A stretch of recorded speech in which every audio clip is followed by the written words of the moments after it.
हुआ है?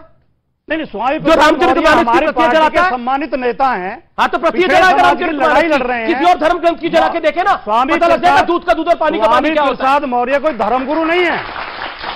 आप राजनीति और धर्म को एक जगह क्यों मिला रहे हैं? क्यों नहीं मिलाऊंगा? नहीं आप क्यों नहीं मिलाऊंगा? आपके नेता ने मिलाया। अगर मिलाओगे तो आप गलती कर रहे हो। आपके नेता ने मिलाओगे तो गलती कर रहे हो। देखिए इन्होंने बात कही, वहीं से मैं कहता हूं जो धर्मगुरु नहीं है उसको धार्मिक विषय पे नहीं बोलना चाहिए, टिप्पणी नहीं करनी चाहिए।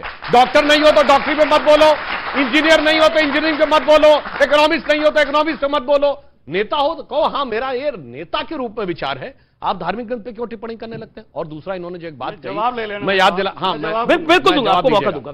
इन्होंने कहा 50 सेकंड, हाँ बिल्कुल, इन्होंने कहा कि मुरारी बापू की कथा में वो ये भी बोलते हैं। बिल्कुल मैं कहना चाहता हूं, आप कितने मुस्लिम बताइए जो कि संस्कृत के श्लोक भी कोट करते हो? मैं बताता हूं, मगर जो कोट करने लगता है उस दिन सेकुलर कहते हैं मेरे से मतलब नहीं है भाई।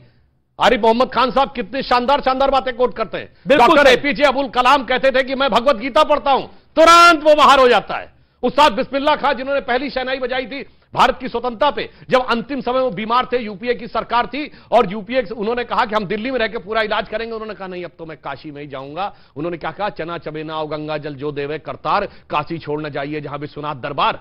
उसको भारत रत्न कब मिला? 2001 में। 50 साल सेकुलर शासन में कभी नहीं मिला।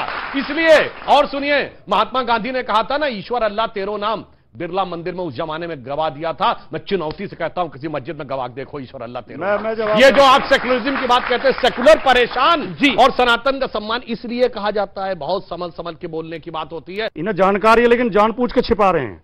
इन्हें यह भी पता होगा कि इकबाल साहब ने लिखा था कि है राम के वजूद पे हिंदोस्तां को नाज, अहले नजर समझते हैं उनको इमाम हिंद। राम की प्रशंसा में इकबाल ने भी शेर लिखे हैं। और जो रसखान थे, रसखान ने क्या लिखा था? मानस हो तो वही रसखान, बसो ब्रज गोकुल गांव के ग्वारन।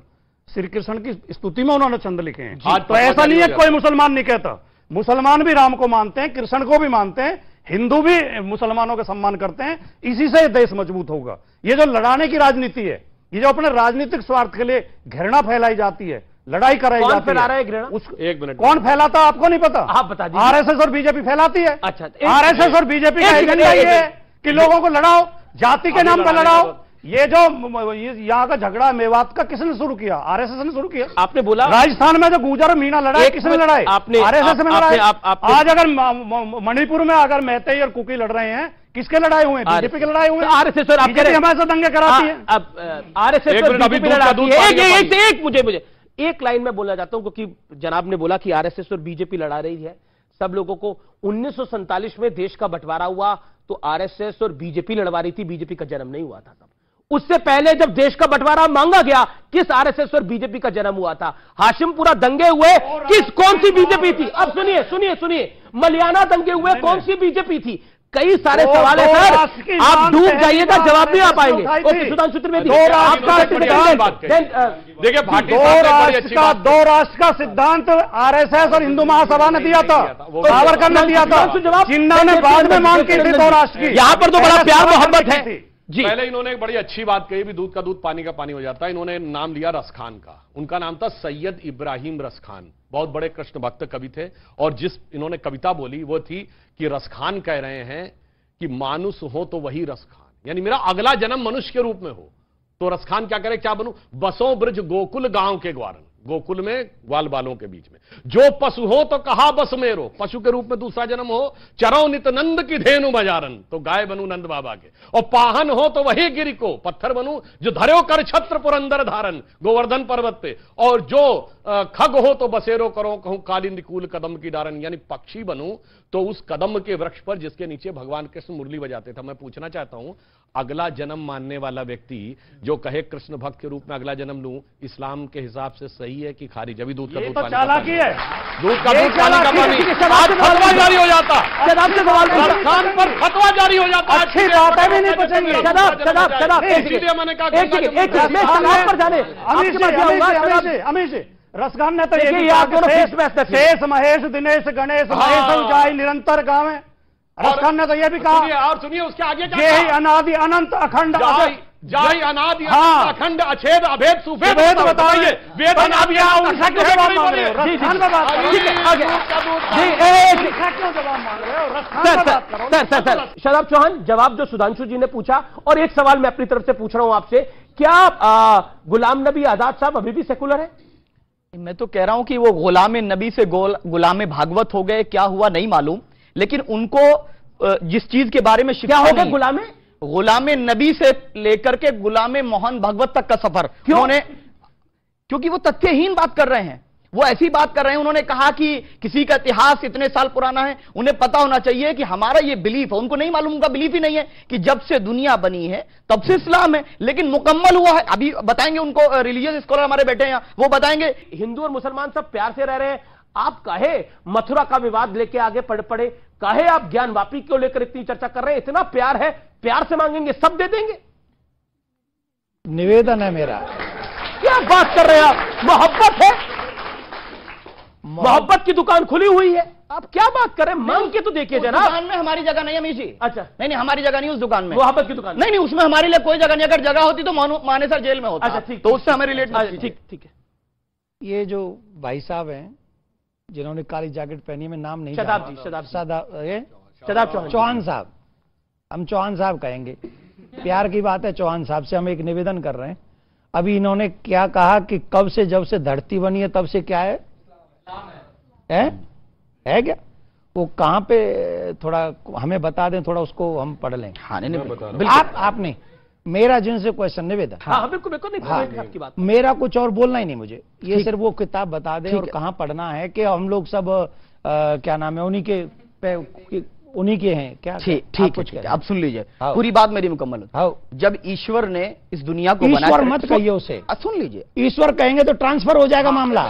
नहीं हमारे सुनिए ठाकुर जी, नहीं हमारे आप डीएनए तो एक ही है ना। अरे आप अगर मेरा देखो, सुनिए, हाँ मेरा चौहान साहब से एक निवेदन है। यही बात रामलीला ग्राउंड में एक बहुत बड़ी मीटिंग हुई थी, और एक बहुत बुजुर्ग थे, उन्होंने महाराज मनु को आदम कह दिया। ठीक, जो कि सनातनियों के साथ बहुत बड़ा खिलवाड़ है। मैं ये कह रहा हूं, तुम्हारा आदम जो होगा उसका आप रिस्पेक्ट करें, I respect your feelings, but मेरे महाराज मनु को, जो कि ब्रह्मा जी की संतान है, ब्रह्मा जी जो कि नारायण भगवान की नाभि के कमल के ऊपर बैठकर प्रकट हुए हैं, जो नारायण भगवान से सत्य सनातन प्रकट हुआ है, आप महाराज मनु को, उनकी पत्नी शत्रुपा को अगर आप कहेंगे कि वो हमारे हैं और उनको अपना नाम देंगे, आदम कहेंगे, इससे मुझे कड़ा विरोध होगा। I respect, a lot of respect my religion, Sanatan Dharma, और मैंने वेद पढ़े हैं, मैंने भागवत पढ़ी है। भागवत उदाहरण है कि इस सृष्टि का सृजन कैसे हुआ। वो मूर्ख हैं जो हमें ये बताते हैं कि हमारे पूर्वज बंदर थे।